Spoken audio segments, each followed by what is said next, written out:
8,92,000 টাকা সাইজের যে টাকাটা ফান্ড তোলা হয়েছিল এই হিসাবটা আগে দিই। এই ভিডিওটা একটা বাংলাদেশের অমানুষের জন্য। আজকে এই অমানুষের কিছু উত্তর দিব এবং কি আপনাদেরকে জানাবো। আসসালামু আলাইকুম গাইস, আশা করি ভালো আছেন। তো আজকে কথা বলবো বর্তমান সমালোচনা যে চলতেছে রাব্বি আহমেদ এবং থরসাব বিলাল। তারা মূলত আবু সাইদ নামের একজনকে চিকিৎসা করার জন্য টাকা কালেকশন করেছিল। সেই টাকা নিয়ে তাদের মধ্যে কি গ্যাঞ্জাম সেটা জানি না। তবে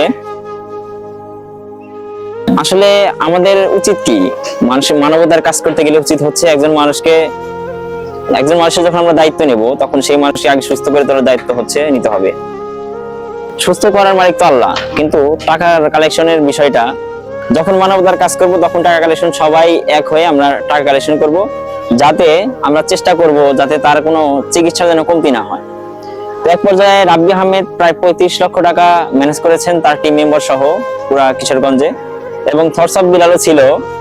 তিনি যখন জানতে পারলেন যে রাব্বি আহমেদ মূল হোতা, সে ওখান থেকে সরে আসলেন এবং তারও টিম মেম্বার থেকে তিনি প্রায় 8,92,700 টাকা কালেকশন করেছিল। সেই টাকাটাও আবু সাইদকে প্রদান করেনি, সেই টাকাটা তাদের টিম মেম্বারদেরকে আবার ফেরত দিয়েছেন। এখন কেন করেনি, তাদের মধ্যে কি হয়েছে সেটা একমাত্র থরসাব বিলালই জানেন। তবে আমার মনে হয় যে এই চিকিৎসার বিষয়টা, মানবতার কাজের বিষয়টা, এটা নিয়ে কারোর মধ্যে হিংসা জেদ এটা থাকা উচিত নয়।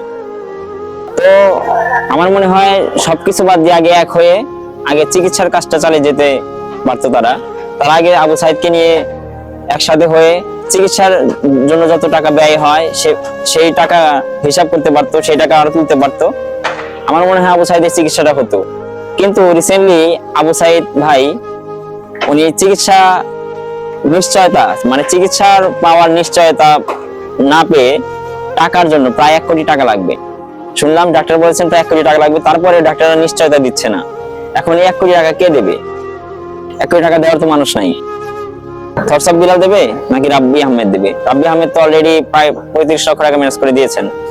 আর একার পক্ষে প্রায় 1 কোটি টাকা ম্যানেজ করা কোনো কন্টেন্ট ক্রিয়েটরের পক্ষে সম্ভব না। হয়তো সবাই এক হলে সম্ভব, অনেক কন্টেন্ট ক্রিয়েটর মিলে এক হলে সম্ভব, কিন্তু একার পক্ষে কোনোদিন সম্ভব হয় না। থরসাব বিলাল যদি রাব্বির সাথে যোগ হয়ে তাদের টিম মেম্বার সহ আরো টিম মেম্বার যারা আছে, আরো কন্টেন্ট ক্রিয়েটর যারা আছে, তাদের সাথে এক হয়ে যদি কাজটা করতো, আমার মনে হয় সাইদের চিকিৎসাটা হতো। কিন্তু তাদের জেদাজেদির কারণে, তাদের হিংসার কারণে আজকে সাইদ প্রায় মৃত্যুর পথযাত্রী। তারপরে দোয়া করি আল্লাহ তাকে সুস্থতা দান করুক। তিনি অনেক কষ্ট নিয়ে অনেক কথা বলেছেন। সাইদ অসুস্থ হওয়ার পরেও লাইভে এসে অনেক কথা বলেছেন। সবারই পানি দাও, আমার পানি যায় না, আমি গরিব। তিনি চোখের পানি খেয়ে বিলাল ভাইকে উদ্দেশ্য করে বলছেন, রাব্বি ভাইকে উদ্দেশ্য করে বলছেন। তো আসলে কি বলবো, মানবতার কাজ সবাই করতে চায়, কিন্তু কারো সামর্থ্য হয় না, তাই করতে পারে না।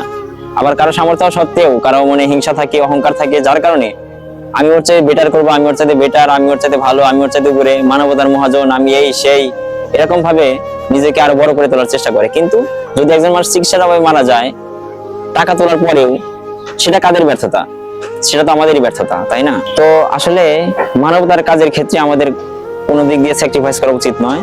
আমরা সবাই যদি এক হয়ে কাজ করতাম, হয়তো একজন মানুষের জীবন বেঁচে যেত, আল্লাহ তাআলা সেই উসিলায় তাকে বাঁচাইতো।